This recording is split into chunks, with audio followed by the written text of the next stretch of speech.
on, I.A.G farm family? I'm just actually getting on a break today, and I was down at the ranch helping grandma out, do some things down there, and we got done early, so I'm back on I.A.G farms now, getting ready to actually cut some grass. I know y'all say I just cut grass. Dogs, what are y'all doing in the cage? Oh yeah, the FedEx person came by.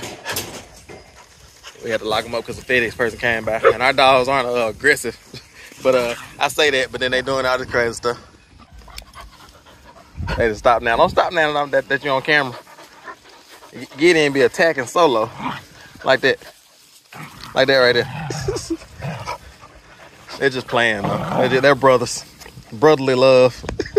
Crazy dogs, but I love them. They do their job.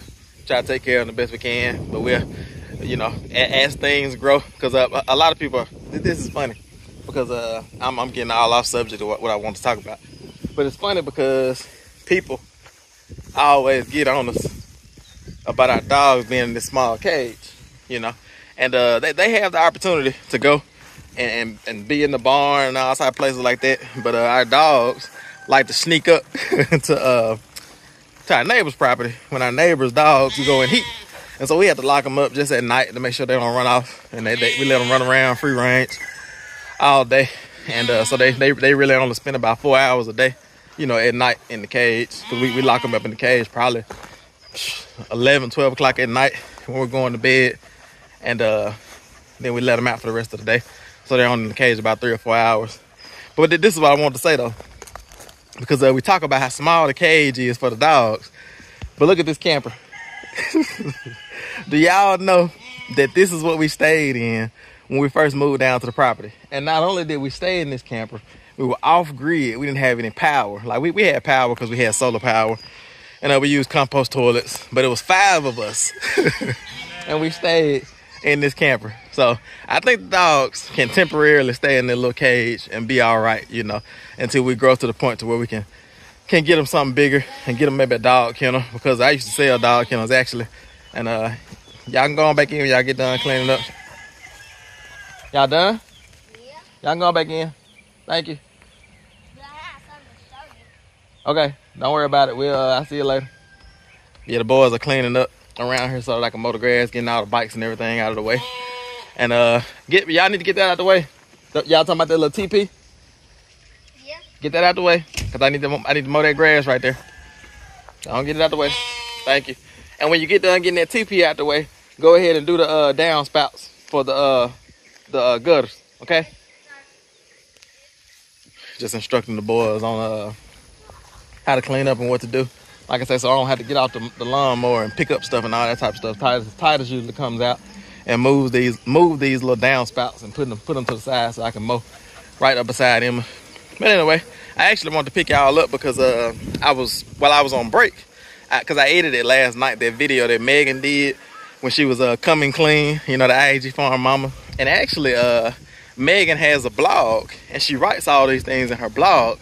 And every now and then I go into the blog and read what's going on. And I didn't know anything about it, you know, because I know a lot of people think like Tim told Megan to say all that stuff.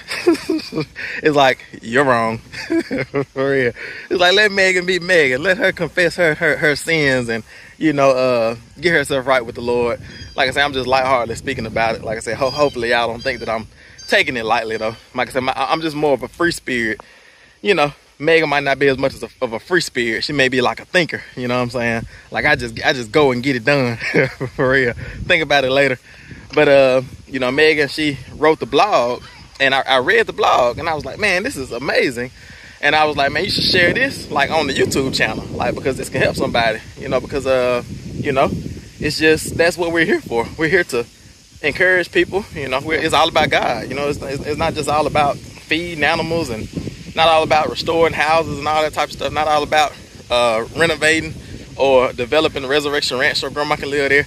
It's about glorifying Jesus. And so she shared, and because I edited it, like I said, late last night, and I was, you know, editing it, and I wasn't even really paying a whole lot of attention to it. But I watched the video today as I was on my break, and I was thinking, I said, it would be a beautiful thing if I told my side of the story, like what was going on with me, like spiritually, mentally, you know, during those times that Megan was talking about when she didn't quite understand the vision that the Lord was giving us. and all the details. But now at this point, she sees like the fruit that season and the faithfulness that was displayed, you know, by me in that season to the Lord, like what those seeds that were planted, like what that accomplished, in other words. And so I guess I kind of can go back all the way to when we first got married. And when we first got married, this was like Megan and I got married because we met after I got out of prison, because a lot of you all already know, but some of you all, the newbies that they're just coming around, might not know. But I served a 14-year sentence in prison. I actually only had to do 7 years, 8 months. No, 6 years, 8 months of that sentence, of that 14-year sentence, because they have a thing where you do half of the time and all that type of stuff. And I actually got a little bit more time taken off because of good behavior, because of the last 3 or 4 years of my incarceration, because I was getting different trades and work, cutting hair. I was doing all type of stuff, and they took a little bit of time off. They call it MET time, but it's just pretty much just for good behavior. So I ended up getting out, and immediately, like, the Lord was speaking to me before I was even out of prison. Like, while I was in prison, the Lord was speaking to me about who he wanted me to be.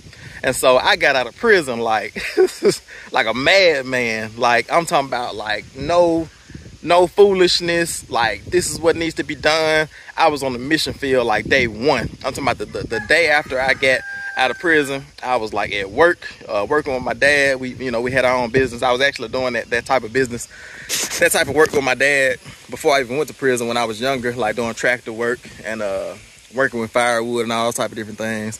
And so after I got out of prison, I had already talked to my dad, and I went like the very next day, like I was on a tractor bush hogging after I had served 7 years almost in prison. And I also like went straight to the mission field, because I had gave this lady named Miss Cindy, her and her husband Mr. Bobby, I gave them my number. And at the bottom of that paper that I wrote my number on, I wrote a little note and actually Miss Cindy actually gave me that note back like a couple years ago. She held on to it. It's amazing, because I just gave it to her quickly and just moved on, But are those sheep out? My bad. It looked like Boaz and BJ had broke through the gate and we're in there with the female sheep. But Miss Cindy and her husband, Mr. Bobby, actually gave me that note back a couple years back. And on that note, I wrote my phone number, I wrote my name, and at the bottom I wrote a little note that said, I'm ready to be used as a vessel of honor for the Lord. And so they came and picked me up. That I think it was the day after next. After I got out, they came and picked me up. And I actually had a car. They came and I followed them, because they were going to pick me up, but I had a car. And so I followed them out to the mission field. And they were working with this ministry in downtown Jackson. And this ministry was like I don't like the word outreach, because in my mind, this is just a level of intensity that I have. There's no such thing as outreach. Or in other words, if the church is not doing outreach, what are we doing? You know what I'm saying? So in other words, the church tries to put outreach into one corner of the church and then say, we have an outreach ministry, we have a hospitality ministry, we have this, we have that. It's like, no, outreach is not a ministry, but outreach is the ministry of the church. Like, that's all Jesus told us to do, is to go ye therefore and make disciples of the nations. There's nothing wrong with buildings and things like that, but Jesus says that my spirit doesn't dwell in temples made with men's hands. Like, my spirit, Jesus says, is something that's going to be moving on the go. I always tell people, G-O, go. That's 2/3 of God's name. You add a D to go, you got God. You know what I'm saying? So ain't no God without go. But anyway, like I said, I'm trying to get to the part of the story where, I kind of tell my perspective of the things that were going on during that time when Megan was telling her testimony about coming clean, because it was beautiful. It was beautiful, and I forgive Megan for all the things that she's done. And I think that Megan is just working towards being delivered from those things, as far as like just growing. You know what I'm saying? I think when we talk about deliverance, we think that you had to be like addicted to crack or something like that, like sleeping on the streets in order to need deliverance. It's like Megan and I are a married couple. And so the statistics say that most married couples, there's a bug on my side of my face or something. The statistics say that most married couples end up getting divorced. And so as a married couple, now we have to like be intense and intentional about making sure that we're on one accord and on the same page. And if anybody is offended or anybody is wronged in that situation, that needs to hit home. It needs to hit hard, hit to the core.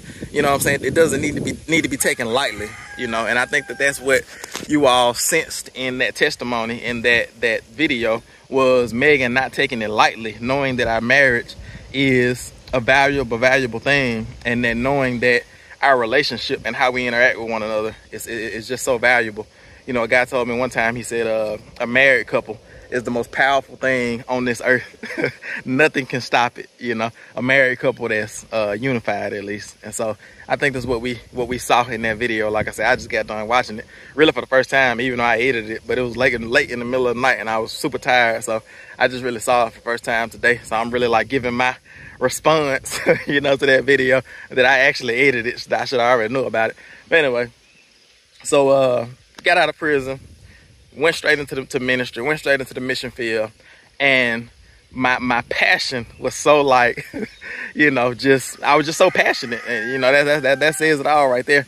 That the people around me that I was doing ministry with easily understood what my calling was. And it didn't take long before I was being invited to churches to speak and tell my testimony. Like I went on this testimony telling tour. It's like I went to all these different churches around the area and all over the place. They would invite me to speak to their kids and invite me to speak to the adults and at different type of, you know, just all type of places I was speaking at, telling my testimony, and then just pretty much just preaching, you know, sharing the gospel. And so the church that I was my home church. I ended up getting ordained, licensed and ordained at that church, you know, and I became a official minister, you know, to where I could marry people and do all those type of things, and started our own ministry and everything. And we did that for about 10 years. And a lot of people I know that watch the videos now don't know anything about those things because they just started watching videos and all they see is us, you know, renovating bathrooms and, you know, cutting grass and doing all those things, and they don't know anything about us. They don't know the life of sacrifice that we've lived, you know, over the last 10 years. But for those who don't know, right now we're in a season to where the Lord told us to slow down. He told us to get more established as a family because we overlooked a lot of the things that normal people like it's just day to day. It's like we committed ourselves to ministry and we forsook like what was going on inside of our house, our family bond, because we were so committed to ministry. And not saying that we had a bad like situation going on inside our home. It was good, you know, because we were so focused on Jesus, so focused on ministry that we couldn't, you know, we ain't had time or energy for anything else. But so during those times, like I said, when I was getting licensed and ordained and doing all this ministry, the Lord called me to a very, very unique ministry. And that ministry was, and this is really normal in a certain sense of young preachers being like evangelists going around, you know, that I guess that's the word that you can use to describe my role in the church in that city at that time, in the local body at that time. I was an evangelist, and so I would go from church to church. I would be sent to different local bodies, you know, by my home church, and then also, you know, different local bodies would just hear about me and hear my story, and they wanted me to come in, so they invite me in to speak. And so I would go around these different churches, and the Lord, within the midst of that process, gave me vision about the churches. And this is what it was. The Lord showed me the church. He showed me this big fancy church building. And then he showed me that big fancy church building, and there was a chain that was connected to the bottom of the church building. And then there was, at the bottom of that chain, like the end of that chain at least, the chain was connected to the ground. I don't know if you've ever seen like a chain, like some people out here have horses on those type chains, and the horse can only go around in a small little circle and eat grass. Or some people do their dogs like that, and the dog can only go so far in a small little circle. You know what I'm saying? And it's like, that's what the Lord showed me. He showed me that the church, the body of Christ, not the building, but the people. He just showed me the building as a physical example so that I can know what he was talking about. But he showed me the church, the building, or the church, not the building, the people. And he said that we were being restricted or restrained. And he said that he wanted us to be set free. And what he meant is that he wanted the churches to go out into the neighborhoods and the community around the church. Like, because the Lord had me drive through a neighborhood one day, and there was this big fancy church, and there were actually churches on every corner. And in that neighborhood, the neighborhood was just falling apart. It was like extreme poverty in the neighborhood, but the church was like thriving. And the Lord was saying that he wanted these thriving churches, or churches that looked as if they were thriving. There's more revelation about that as well, but I can only speak about so much in one video. But as far as this part of the revelation that he gave me, he says that this thriving church needs to go out into this polluted and what's the word I'm looking for? This thriving church needs to go out into this neighborhood that's just falling apart, that has all type of addiction, that has fatherless homes, that has prostitution, that has high divorce rates, and that really people aren't even getting married. You know, it's just baby daddies and baby mamas.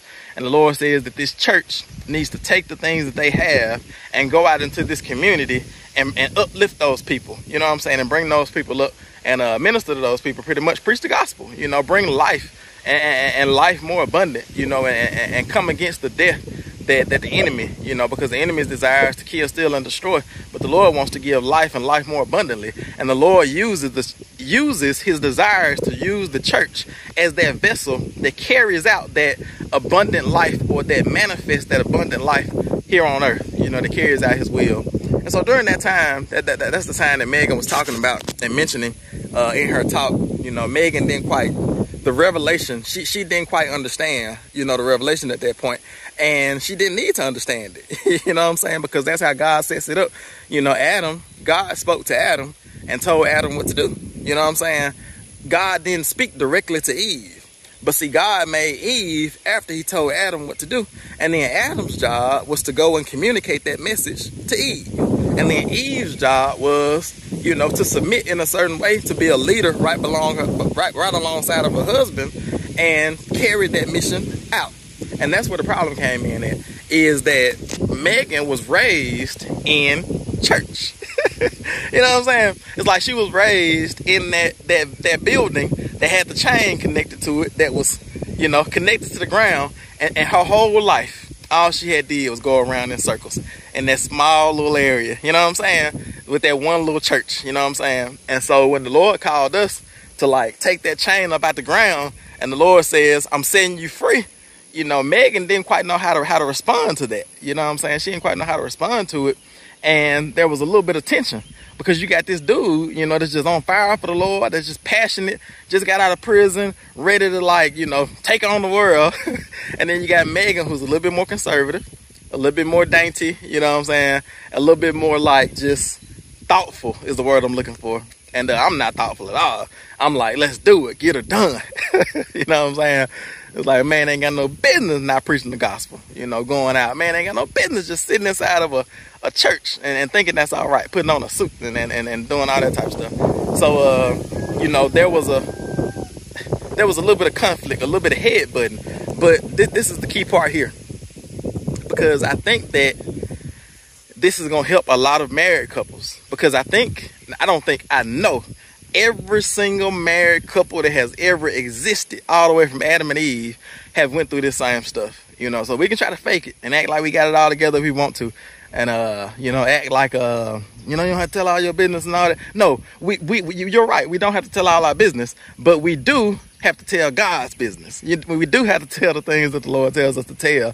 And if it's a testimony and if it can help somebody else, you know, we're gonna tell it. And so yeah, I'm glad that Megan took time to do that, like I said, because she had written that blog months, you know, probably a month ago, and I just read it. I just stumbled across it, and you know, like I said, when I read it, I was like, man, you need to share this on the channel, you know, because people need to hear this, because married couples are going through this same thing. And you know, it was just funny, because I was getting out of prison.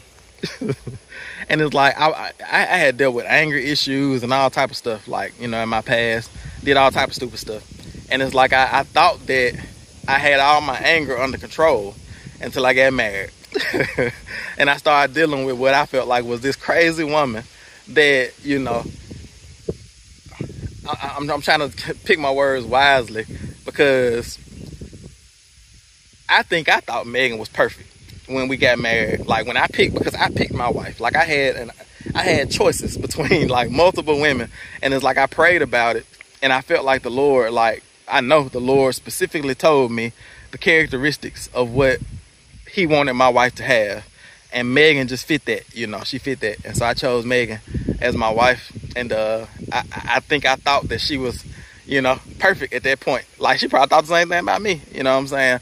But as time went on and we got married, it's like things were exposed. It's like I had to deal with my anger issues, you know, all over again, because I thought I had them all taken care of, but I had never had to deal with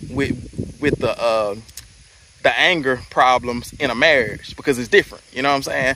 It's like when you're not sleeping next to somebody and, you know, using the same toilet and not brushing your teeth next to somebody in the morning is different. And so I had to deal with those things again. And the Lord helped me to overcome every little piece, you know, of the issues that I had in the past. And it's still stuff that I have to overcome. Like, I hadn't fully overcame it yet, because I still yell, I still, you know, get upset and all those type of things. But, you know, I just do I have disciplines that I put in place to where, Lord willing, I'll never get aggressive with anybody else. Like, I'll never physically harm anybody else in my life. Like, the last time I put my hands on somebody and harmed somebody was when I was probably 18 years old, you know, maybe 19, somewhere in that area, you know, back when I was still in games.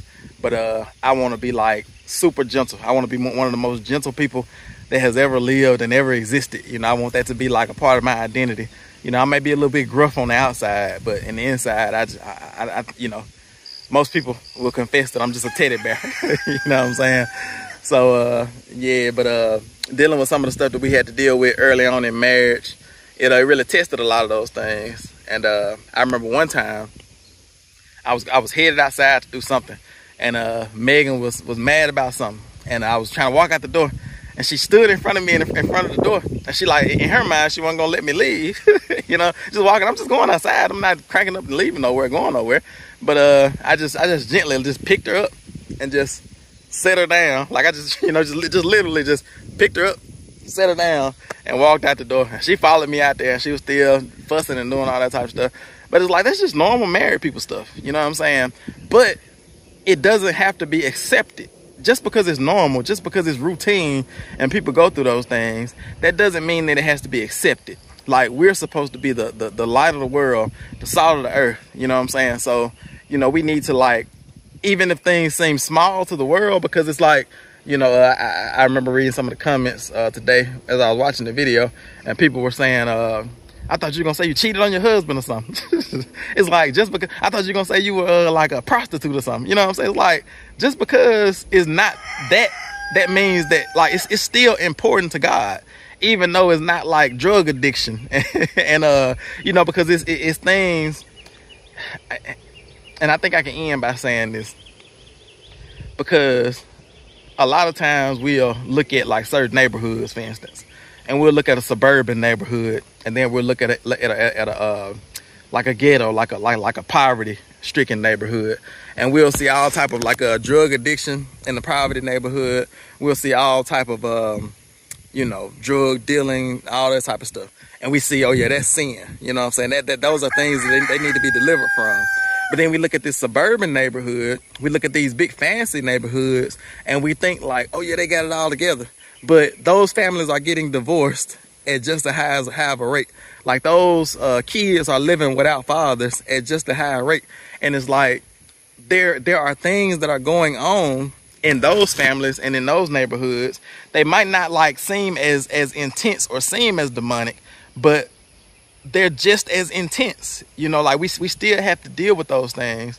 And I guess that's my encouragement to you all, my encouragement to myself, and my encouragement to everybody that watched that last video where Megan was witnessing and testifying and coming clean and taking that burden off of her, and just witnessing and testifying to other people that don't think that just because the thing is hidden, that it can't be seen, that it seems small, don't think that it's insignificant to the Lord or insignificant to your growth. Like, that small thing may be a blind spot that you need to get rid of, that you need to be delivered from, so that the Lord can take you to the next level. You know, so, and sometimes you have to confess those things before people. It tells us that in the Bible. You know what I'm saying? But sometimes, you know, we just confess before the Lord. You have to do what you feel led to do in that moment. You know, so I just love it. I love it. It's amazing. And I just had to jump on here after I saw that video, the testimony video that Megan put out, and just share my perspective and share my side of the story. Like I said, I was there when a lot of that stuff was going on. I was there in a lot of those church services where I looked out in the crowd and Megan wasn't there. And I remember one time I looked out and I didn't see her because she didn't come. Like she didn't leave with me because I was trying to be on time. I'm big about being on time. And Megan was putting up a, she was throwing a temper tantrum. You just tell her how it is. She was throwing a temper tantrum, and I had to leave without her because it's like I can't not show up for my ministry obligations. Like, this is my job. This is what I do. Like, this is my calling. And so I left without her. And after I got done speaking, I didn't see her in the crowd the whole time. I thought she wasn't there. After I got done speaking, the pastor was like, tell all your family to stand up. And so I was told all my family to stand up. And I was telling the crowd, this is my mom. This is my mentor here. This is my sister and my brother and all that type of stuff. And I didn't know Megan was there. So I didn't call her out. I didn't say, is my wife here? For real. But she ended up being in the crowd. And she stood up on her own. And the pastor was like, is your wife here? And she was like, yes. It was so funny. It was like, didn't nobody even know you were there. If you would have left with me and came with me and would have been throwing that temper tantrum, I would have known you were there and could have called you out. But, that's the type of stuff that Megan is talking about, that she's repenting from. And, we don't have to talk about all the details, but we just need to, support Megan and what she's doing and support her growth and pray for her. And I know that majority of you all don't even get in the comment section, but majority of you all are praying, and we don't even know about it because it's, thousands of people that watch these videos, millions of people that watch these videos a month. And we don't get a chance to, talk to you all because you don't comment or you don't send emails and things like that. But I just want to thank y'all for y'all prayers. Thank y'all for watching these videos. And I'm actually going to hop on this lawnmower. Look at the shade that came down. And mow some grass for the rest of the day. Like I said, I'll just see y'all in the next one. It's I.A.G. Farms. Oh my God. First I had to die to become a new creation in Christ. I had to sacrifice some things I was doing in my life. I gotta fight the devil daily now that I'm walking right. But he was in me, it's so stronger, so I ain't walking light. Yes, Lord, I'ma trust you and I won't lose sight. I'm front line, head first, no boy got bite. I'm just trying to save soul, trying to get your mind right. Because the only way to the kingdom is through Jesus Christ. Thugging cause of my love for the cash. Hard-headed sideways, living my life too fast. That's why I'm glad God grabbed me and put an end to that. Now I'm brand spanking new, yeah, the old me past. So look at me now, I'm serving the Lord. I had to reroute. I'm trying to make a difference in my city, trying to reach out and say you from the enemies attacking, share this beast down. Because it's weak and it don't compare to he who's up in me now. When I rebound, David and Peter, I think of me now. How God is using me to pass out, to grab the rebound. Nah, I ain't perfect like Jesus, but I ain't asleep now. But I'm walking righteous, praising his name. That's what I be. I had to die to become a new creation in Christ. I had to sacrifice some things I was doing in my life. I gotta fight the devil daily now that I'm walking right. But he was in me, it's so stronger, so I ain't walking light. Yes, Lord, I'ma trust you and I won't lose sight. I'm front line, head first, no boy got bite. I'm just trying to save soul, trying to get your mind right. Because the only way to the kingdom is through Jesus Christ. Yeah. I was running out fuel, God filled me up. Redemption was the plan, then he lifted me up. Now I'm on a full tank, blessing filling my cup. Now I'm walking right, I had to give some things up. I couldn't do this on my own, it's you who I trust. Now we gon' praise your name, and at the same turn up. Yeah, I'm riding, bumping, sane and slim. Get up, gon' praise his name, and tell the devil to hush. Cause Trigger died and Trig living for the Lord, now I'm buck. If you ain't talking about God, then you ain't talking about nothing. Ain't nothing bad but a crash, so I ain't in a rush. I had to do a lot of pain, but it made me tough. Yeah, I'm standing on kingdom business, cause that sound cut. Yeah, I'm standing on kingdom business, cause that sound cut. First I had to die to become a new creation in Christ. I had to sacrifice some things I was doing in my life. I gotta fight the devil daily now that I'm walking right. But he was in me, it's so stronger, so I ain't walking light.